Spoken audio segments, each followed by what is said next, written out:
माना की मूर्तियां पत्थर की हैं, उनको एक आकार दिया गया है, पर वो आकार मिथ्या नहीं है। जैसे आपके सामने आपकी मां की फोटो को कोई जला दे, लातों से उसे कुचल दे, तो आपको क्या लगेगा? ये तो मेरी मां का अनादर है। क्या आप अपनी आंखों के सामने अपनी मां की तस्वीर जलते हुए देख सकते हैं, जबकि तस्वीर में कोई जान नहीं है? फिर भी उस तस्वीर के माध्यम से मां का चिंतन हो जाता है। उसी प्रकार ये देखिए, ये भगवान का चित्र। जैसे ट्रेन मंजिल तक पहुंचाने का एक साधन है या नहीं? आपको यहां से कटनी जाना हो, शहडोल जाना हो, तो आप बस में जाएंगे, कार में जाएंगे, गाड़ी से जाएंगे।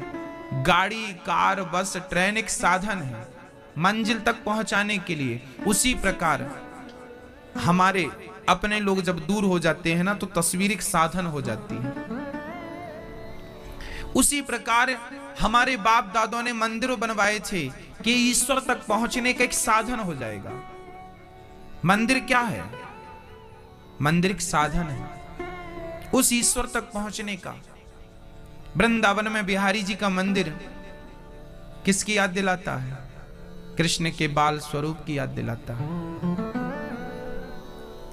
अयोध्या के कनक बिहारी जी राम सीता कनक भवन में बैठे हैं, वो किसकी याद दिलाते हैं? बोले वो राजा राम का धीश बैठे, वो द्वारिका की याद दिलाते हैं। हाँ, तो जगन्नाथ भगवान गोपियों के प्रेम की याद दिलाते हैं। जब जगन्नाथ जी, कहा जाता है कि जब भगवान श्री कृष्ण गोपियों को वृंदावन छोड़कर चले गए, सारी गोपियां रोती रह गईं। उन गोपियों को रोता देख एक दिन कृष्ण ने उद्धव जी को भेजा था। उद्धव जी ने कुछ संदेशा दिया, कुछ सांत्वना दी, पर गोपियों को उससे कुछ हुआ नहीं। वो रोती रही, रोती रही, रोती रही। आज भी वृंदावन का पानी खारा है। आंसू कभी चख के देखना, स्वाद खारा होता है। इतना रोई गोपियां कृष्ण की याद में कि ब्रज का पानी खारा हो गया। वृंदावन की परिक्रमा मार्ग के भीतर का पानी तो खारा है और बाहर का पानी मीठा है। आज भी व्रजरज उड़ उड़ के कृष्ण की याद दिलाती है। आज भी वहां का पानी गोपियों की आंसुओं का प्रतीक है। जब भगवान श्री कृष्ण 100 साल बाद गोपियों से मिले, तो कहां मिलना हुआ? कृष्ण वृंदावन छोड़ के गए थे 11.5 साल की उम्र में, और मिलना कब हुआ? पूरे 100 साल बाद। कहां मिलना हुआ? कुरुक्षेत्र में। एक दिन कुरुक्षेत्र में जब मिलना हुआ ना, तो भगवान श्री कृष्ण की 16,108 पत्नियों ने मां यशोदा के पांव पकड़ लिए, क्योंकि भगवान कृष्ण की पत्नियां यशोदा को सास के रूप में देखती थी कि ये हमारी सासू मां है। सास के पांव पकड़ लेती हैं और यशोदा मां से लिपट कर वो बहुएं कहती हैं कि मां, मुझे कृष्ण की वो कथाएं सुनाइए जिस लीलाओं को कृष्ण ने वृंदावन में किया था, हमें जरा वो सुनाइए, हमें जरा बतलाइए क्या क्या किया था। छोड़कर चला गया, ये याद करके मां मूर्छित हो जाती। कृष्ण छोड़कर चले गए हैं मां यशोदा को, ये बात मां यशोदा कह ना पाई, तो मां यशोदा से कृष्ण की कथा नहीं हो सकी। पर गोपियां, भगवान की पत्नियां तो कहने लगी, हमें तो सुनना है, हमें तो कृष्ण की कथाएं सुनाइए। क्या हुआ? मां रोहिणी, बलराम जी की मां रोहिणी ने कहा ठीक है, हम सुनाती हैं। एक जगह पर मां रोहिणी बैठ गईं, 16,108 भगवान की पत्नियां बैठ गईं, गोपियां बैठ गईं, ग्वाल वाल बैठ गए,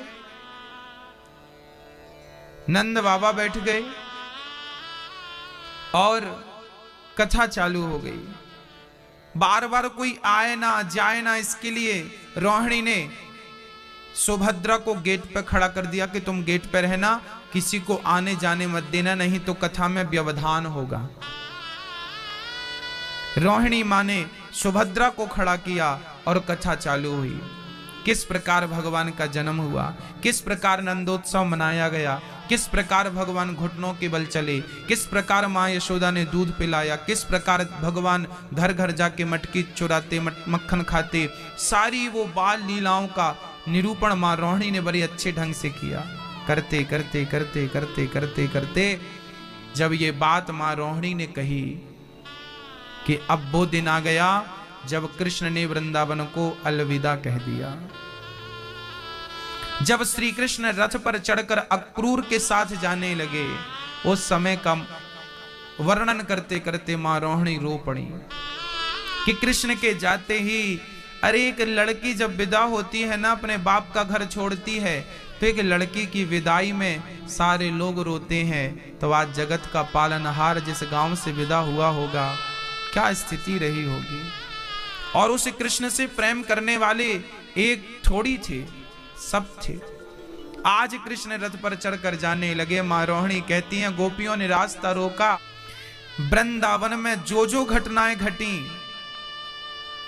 किसी के घर चूल्हा नहीं जला। मां यशोदा ने अन्न का एक दाना ग्रहण नहीं किया। 2 दिन तक तो उत्सव था कि चलो 2 दिन बाद कृष्ण कह के गए हैं कि आ जाऊंगा, 2 दिन तक तो ठीक था।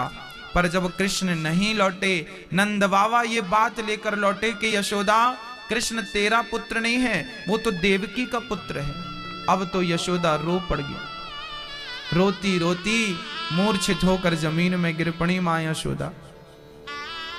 आंखों से अश्रुधार निकल रही है। कृष्ण के जाने के बाद जिन बछड़ों को वो चराया करते, जिन गायों को वो चराया करते, आजकल वो गायें जंगल में नहीं जा रही हैं। आजकल वो गायें घास नहीं खा रही हैं, बस वो टुकुर टुकुर कृष्ण का इंतजार कर रही हैं। कृष्ण के जाने के बाद उन गायों की हालत अच्छी नहीं थी। मां यशोदा से नंद बाबा ने कहा, यशोदा देख, कम से कम दूध तो पी ले। जब यशोदा ने कुछ नहीं खाया, गोपियों ने कुछ नहीं खाया, तो घर वाले समझा रहे हैं, मर जाओगी बिना खाए। यशोदा बोली, तो अब जी के करना भी क्या है, मर जाएंगी तो ही अच्छा रहेगा। कुछ नहीं खाए, कुछ नहीं पिया। नंद बाबा बोले, यशोदा यदि तू मर गई और कभी कृष्ण आके बोले मर गई, और कहीं कृष्ण भी तेरे वियोग में तड़प तड़प के मर गया, तो कृष्ण की हत्या तुझे लगेगी। जब ये बात नंद बाबा कहते ना, तो यशोदा उठकर बैठ जाती, तो कहती कि लाओ तो दूध दे दो मुझे। यशोदा दूध पी लेती और फिर कृष्ण के लिए रोती, मानो जिंदा थी तो केवल कृष्ण के लिए जिंदा थी।